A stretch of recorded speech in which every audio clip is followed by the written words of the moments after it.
La verdad que hermoso marco para dar inicio a la entrega de la edición de este año, 2024, que hemos terminado de validar y, como es costumbre, entregamos los aportes. Son más de 3.000 productores.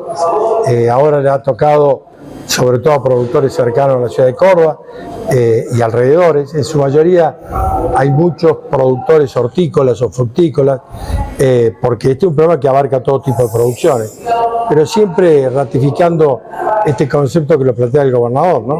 De producir de una manera sostenible. Ya no se puede producir de cualquier manera, hay que hacerlo cuidando los recursos.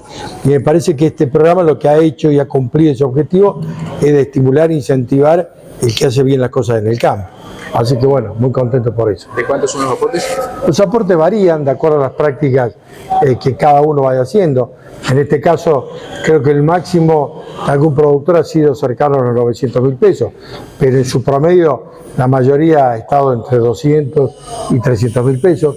Y de acuerdo, el monto varía de acuerdo a las prácticas que se realizan, de acuerdo al tipo de campo donde uno las practique y de acuerdo a las producciones que lleva. Pero es un programa en sentido flexible, que tiene una escala que todos los años se define a partir del Consejo Consultivo y que se le pone puntos y esos puntos después se transforman en recursos económicos. En definitiva, el programa más o menos tiene 1.500 millones de pesos que se distribuyen en este año 2024. Ministro, ¿qué evaluación hacen del sector de este primer año de la presidencia de Javier Milei, sobre todo en cuanto a las medidas económicas tomadas para con el campo? Bueno, yo creo que nosotros siempre valoramos, y lo venimos diciendo, que al campo hay que dejarle producir libremente, liberar las energías, como se dice. Por eso hubo algunas decisiones vinculadas fundamentalmente a no intervenir, a desregular, a generar un montón de condiciones distintas a las que nos tenían acostumbrados los gobiernos anteriores. Por supuesto que en definitiva la premisa fundamental es ordenar la macroeconomía, ¿no? Si hay una economía ordenada, que medianamente haya bajado la inflación, que tengamos equilibrio fiscal, eso predispone a tener un programa mucho más previsible en el tiempo. Y si hay previsibilidad, el productor tiene un horizonte más estable a la hora de tomar definiciones. Pero de todas formas, seguimos peleando o reclamando las cosas que realmente faltan.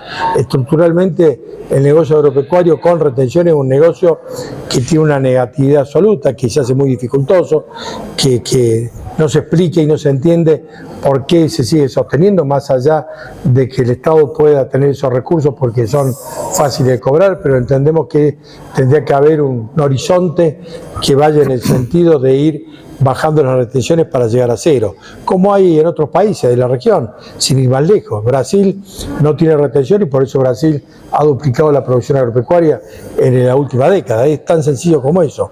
Cuando uno a la producción le incentiva, le estimula, como son este tipo de programas, el productor se anima a producir más.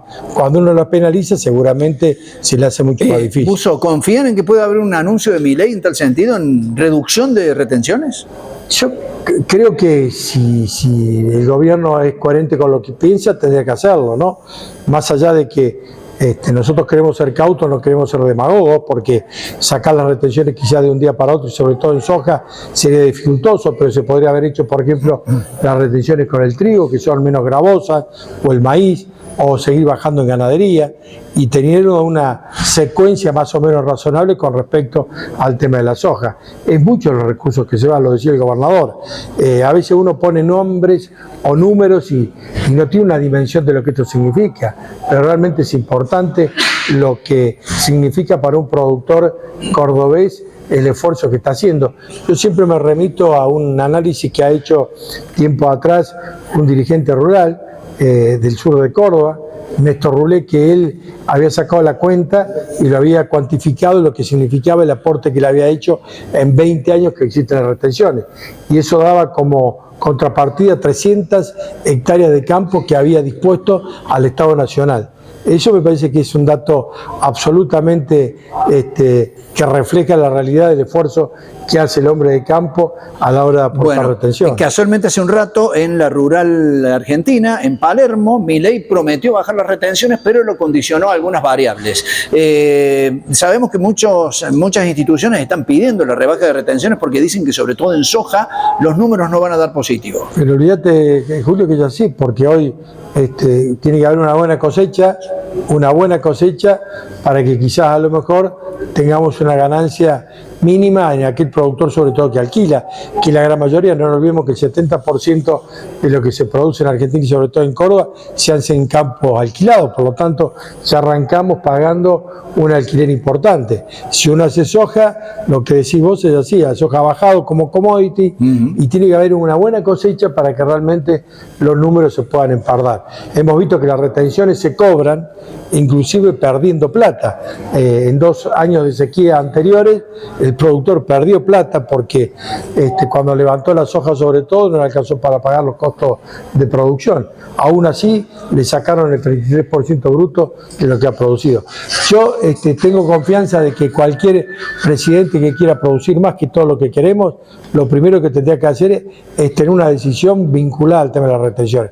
Por supuesto, siempre va a haber excusas, siempre va a haber una economía que necesita esos recursos, pero habrá que tratar de aliviar fundamentalmente a través de una señal muy clara al productor, haciendo esfuerzos en otros sectores de la economía, porque como decía recién el gobernador, hay sectores extractivos que en lugar de pagar retenciones, lo que se le devuelve regalía a las provincias.